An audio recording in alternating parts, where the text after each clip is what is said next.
Hi, welcome back to my YouTube channel. It's been a minute. Oh my god, it's been such a minute.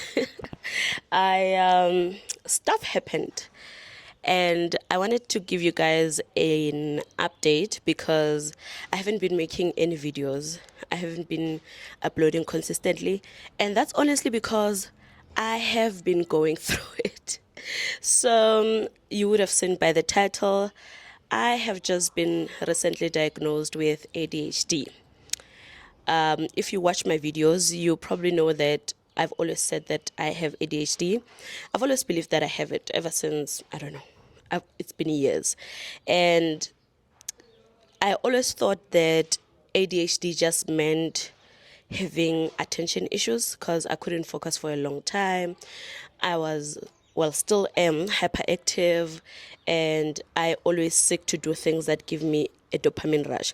So to me, ADHD felt like a fun mental illness to have because it seemed that the only con to it was that I couldn't sit still. And I was like, I don't even like sitting still, so I can do without having to take medication for ADHD. So, although I knew for a long time that I had it, I just never cared to do an official diagnosis. But I was writing up a 30 before 30 list because I just recently turned 29. And one of the things that I wrote down was that I need to get a diagnosis. And I told myself, because I knew that I have ADHD, I won't go to the doctor and tell the doctor, my neighbor's child is screaming. I won't, whoa, can you guys hear the child screaming? I told myself that I won't, my goodness. Okay, I'm just going to keep talking because I have the mic on, so I'm hoping that you can still hear me. So I told myself that I won't lead the doctor on. I won't tell the doctor, hey doc, so I think I have ADHD and I need you to confirm it. So I went to a psychiatrist and I didn't tell her that I think I have ADHD. I just told her the problems that I had, such as the fact that I don't complete tasks, I'm very forgetful, and sometimes I would have I would write down a to-do list because I don't want to forget. And then if the to-do list has 5 items, I'm just going to do item number 1 the entire day, because in the midst of doing item number 1, I'm going to get distracted. I'm going to do this and that. And then at the end of the day, the to-do list means nothing. And then we did a whole test. And then, I walked out of that room with a diagnosis that I do indeed have ADHD. And my feelings entering the office was like, oh, this is fun. I'm so glad I'm doing this so that I can stop diagnosing myself, because there's so many dangers in people just claiming any mental illness because they're seeing it on the internet. So I was like, oh, this is fun. So if I don't have ADHD, I can just stop telling people that I think I have ADHD, and that if I do have ADHD, then that's fine as well, because I would have gotten a diagnosis. Didn't go that way. After the confirmation of the diagnosis, I found myself shocked.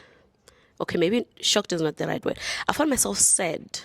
I was saddened for myself because when the doctor was explaining some of the difficulties that children with ADHD encounter, this was before she even diagnosed me, by the way. She was just explaining this is what the life of somebody with ADHD is like. And she was explaining it age by age. And I was just shocked because it felt like somebody was finally seeing me. But it also saddened me because it was too on point. And she was explaining the stages at which the ADHD begins to affect the quality of the person's life, as well as their studies, as well as their relationships. And she was making examples about behavioral issues, self-esteem issues, mental challenges, depression, and the fact that actually children with ADHD begin to be depressed from a young age, which I was. And because I was young and didn't know the language, and the people around me also did not know anything about mental health, I saw myself. I remember even last year, I think I was still considering, in fact, this year actually, I still consider actually myself as having been a troublesome child. But when she was explaining the stages, per year, per grade, and how ADHD affects people, I was mad. I was like,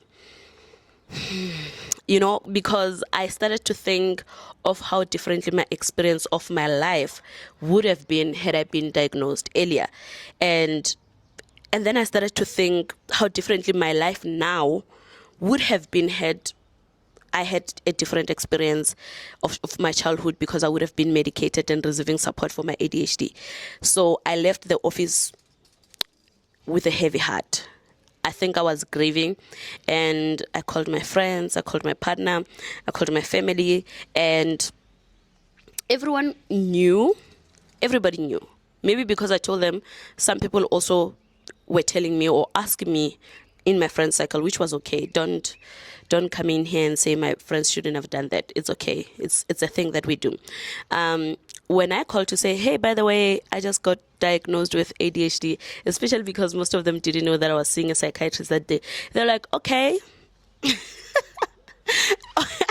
I'm like, this is a big deal. They're like, is it? Because you've always said it. So why is it a big deal? And then I had to tell them, look, I think this thing is bigger than I made it to be, or it's bigger than what Pinterest and Instagram was making it up to be. And I felt sorry for myself. And I also remember making a video on Facebook saying that, not on Facebook, on YouTube, saying that I'm very careful to use this saying that I have ADHD. This is before my diagnosis.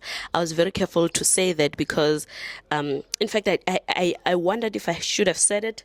And I said in the video that because now mental health information is so easily accessible, it's very easy for people to see the nice posters that say these are the symptoms of whatsoever and whatsoever. And then you go, yep, I have that. So I recognized the danger, just a bit of it, in how beautifully mental health was presented on social media versus what the doctor was saying is happening in my brain, such as the fact that I don't have the hormone that makes me sit down for a long time and focus.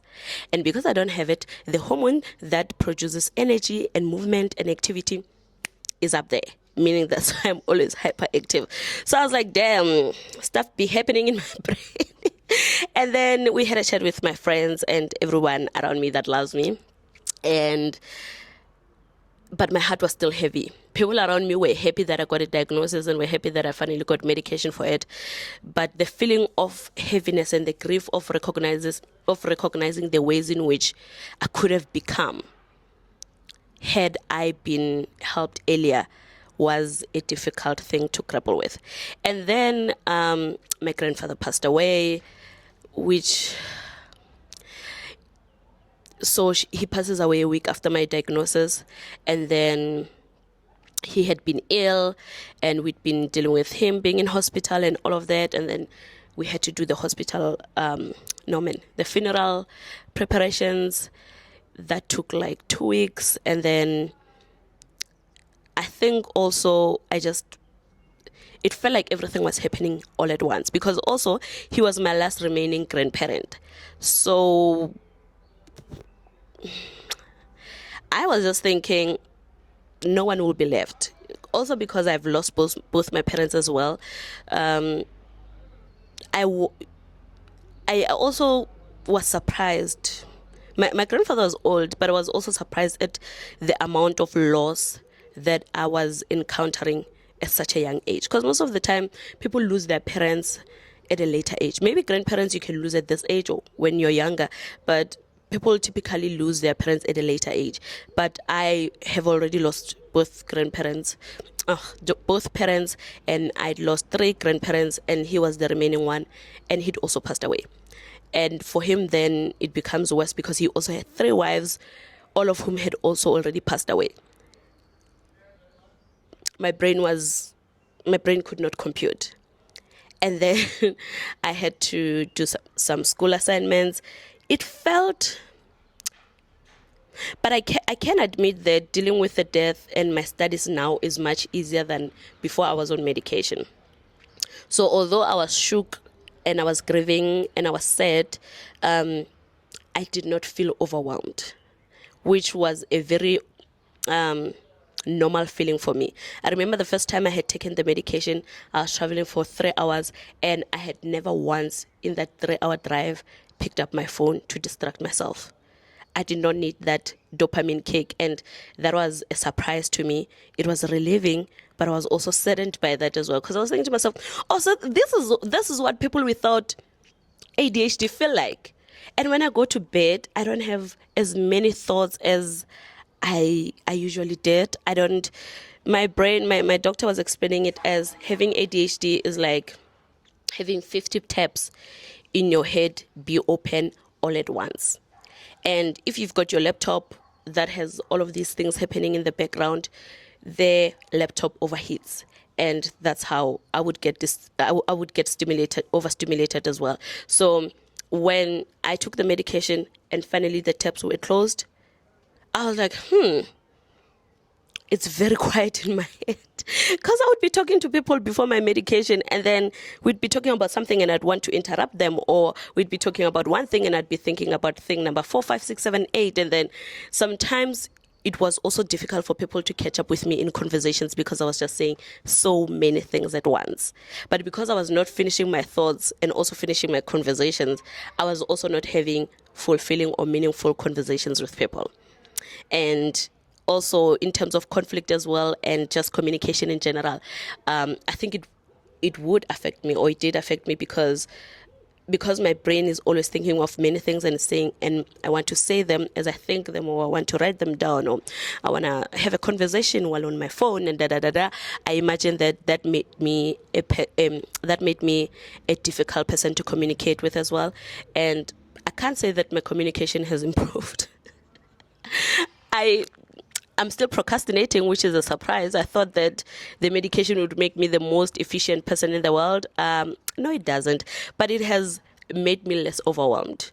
I haven't been overstimulated in a while. I've been on the medication for a month now. So what have we learned?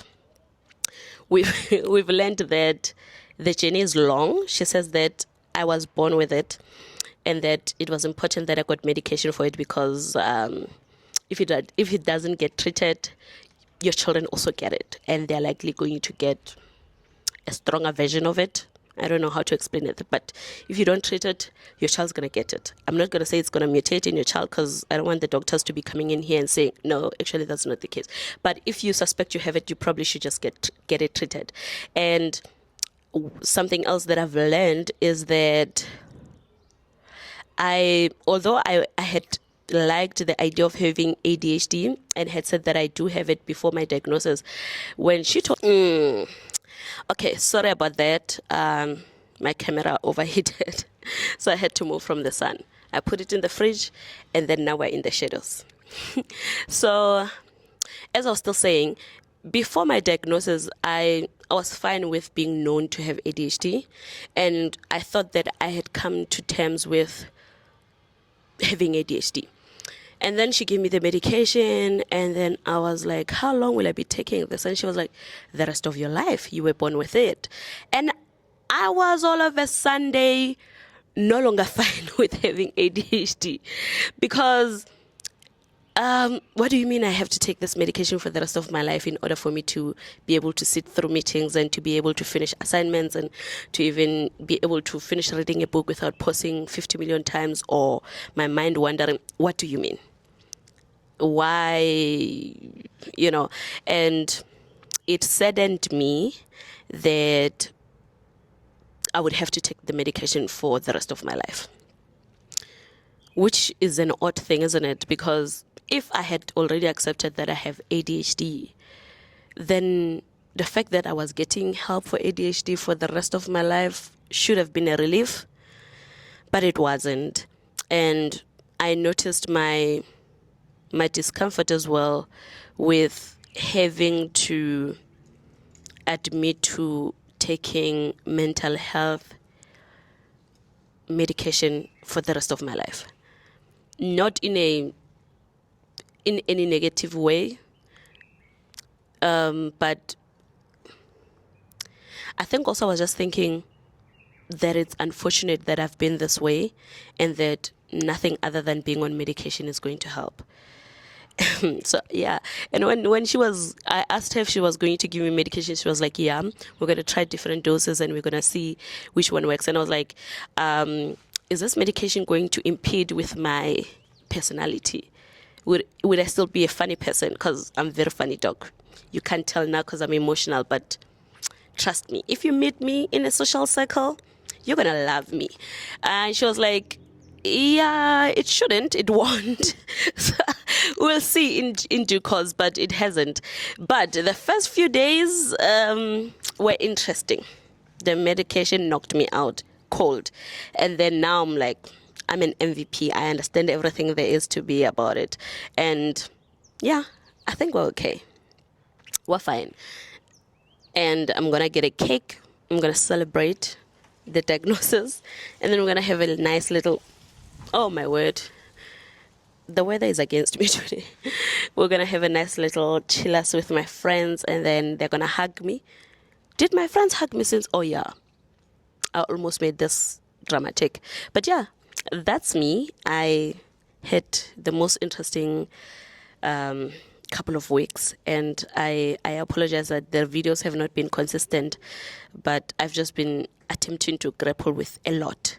And I also had to announce to the parents in our book club that I won't be able to take some classes anymore, and there's a lot of catching up to do. Now that my brain is no longer distracted, I'm seeing the many ways in which I was dropping the ball. So I kindly requested some space, and we have new tutors for some of the classes that I was taking. And everyone has been supportive. The kids miss me. They're throwing some small tantrums sometimes. I missed class the other day and I posted a picture of my fresh nails. And one of the kids commented, "Oh, ma'am, is this why you did not come to class instead?" I'm like, "No, I was feeling ill." And he was like, "I hate to break it to you." He said, "I'm going to hold your hand when I say this, but people that are ill don't go get their nails done." He called me out on that one. But yeah, that is me. That is what's happening in my life. Things should go back to normal. The videos are going to come back. I've been trying to post a lot of short form content, but things have not been normal around here. But I think we were coming okay. Things are stabilizing, and I'm so excited to finally be able to do the stuff that I couldn't do because I was distracted. And I know the medication is not a miracle worker. I won't suddenly be the most productive, efficient person in the world. But the small things, such as like not thinking, oh, I love it so much. Like getting into bed and not thinking about 70 million things. It's so nice. You guys never told me this. Like, ne? Yeah, but lena kitlo jamunat. Kitlo jamunat, other than the fact that my appetite is suppressed. Yo, kitlo jamunat in terms of productivity. I almost said something highly inappropriate. But yeah, this is me. My name is Ayanda. I just got diagnosed with ADHD, and it's okay. We're a bit happy that we're getting help. Thank you so much for watching, and I'll see you next week. Love you. Bye.